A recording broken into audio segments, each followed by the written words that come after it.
Welcome to the 8th and final episode of the Building a Mansion mini-series. Alright, we've pretty much finished the outside look of the mansion itself. Now it's time to do the inside wallpaper, a task I've been leaving for last.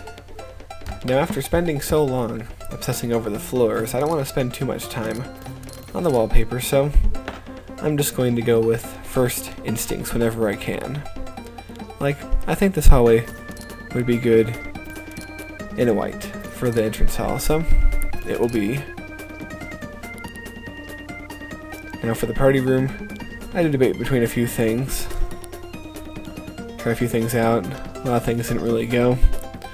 But kind of like what I ended up with. It's a square and square motif. Even if the colors don't exactly match, it's alright. Yeah, I definitely need some sort of paneling for this library. So, I picked that out. Alright, moving on over to this side of the second floor. I want something very exciting in the den here. There we go. I don't know, I was kind of like that somehow. Alright, put some tile up in the bathroom. And yeah, let's use that again for the second kitchen. Alright, I'm going to try to match up these rooms with their colors as much as they can. Of course, they won't be the same because that kind of sucks, so it's going to be a little different. Alright. Going to use some interesting combinations up here just to spice things up. No reason to have things be dull. After all, Bruce is a pretty eccentric guy. Okay. Just gotta finish up the bathrooms and the hallways here. There we go. Alright, now moving up to the top floor. See, the floor's kind of gotten a little funky here, and I can't put the floor back in for some reason. But I'm not going to worry myself too much about it. It's not going to really affect anything, I think. Alright. Need a good texture for inside there. Something unorthodox. I think that's a good one. Use it for this little hallway here too.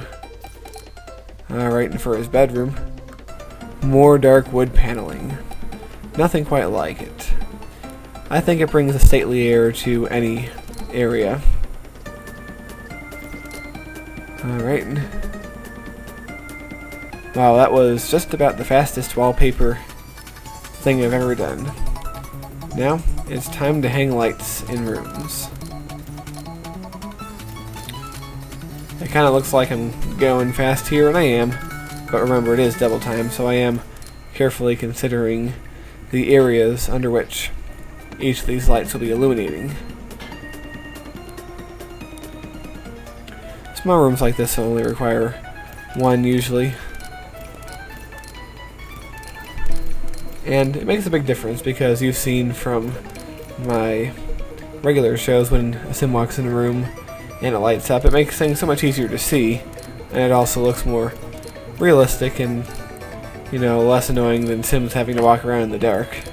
Which doesn't bother them, but it's more visually appealing to see your Sims walking around in bright conditions, and I think it increases their environment too to walk around in the light, but don't quote me on that, I'm not 100% sure.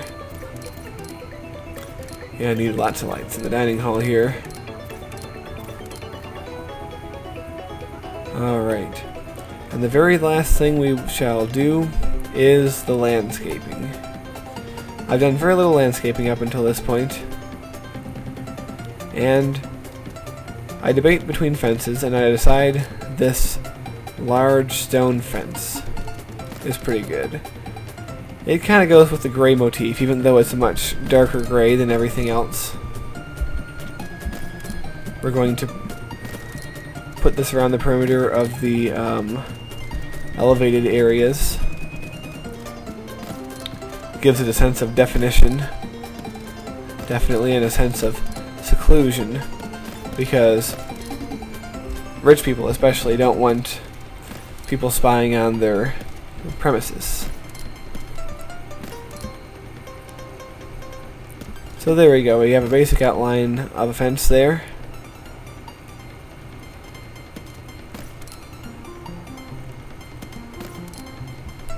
It's very good dividing barrier. Very good visual. So we're going to put some roses along the entrance. Now that we've done that, we'll put some bushes outside the rows. It gets it very well defined.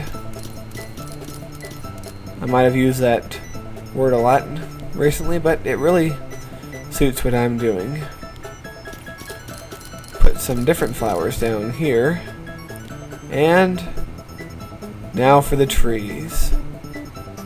These big, giant trees right at the entrance, providing shade and seclusion.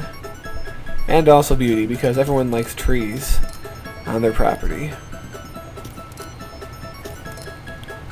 I was thinking of doing a more flowery approach to the landscaping, but it's really hard to maintain.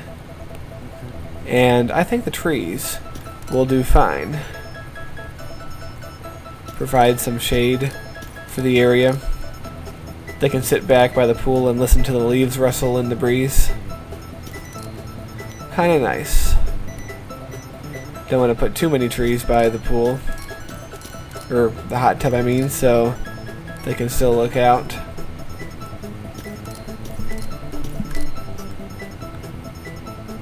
Alright. Looking pretty good. Add a few more trees around this edge too. Make sure they're not too close to the house or the branches will actually go through the walls. That's an important decorating tip to remember. Branches going through walls equals bad. So they're at least a few tiles away from the house. Well, ladies and gentlemen, I'm just about done.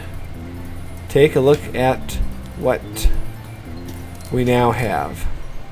This is Bruce's mansion.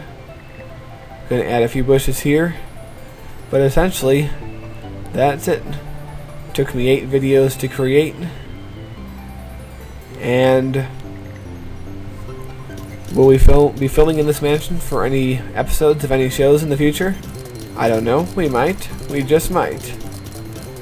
So, for the last few finishing touches, add some more flower beds along the street here. Nice little thing for people walking by. And some fir trees out here in the front. That newspaper's in the way. There we go. Want to leave an area there because, you know, thinking practically, if they have kids, they'll be doing homework out there. But there it is, ladies and gentlemen, the finished product. Now, I don't say I won't do more on this house, but as it is, it's pretty much done. So I hope you enjoyed this little mini-series, and I hope to see you back in the regular series. So long.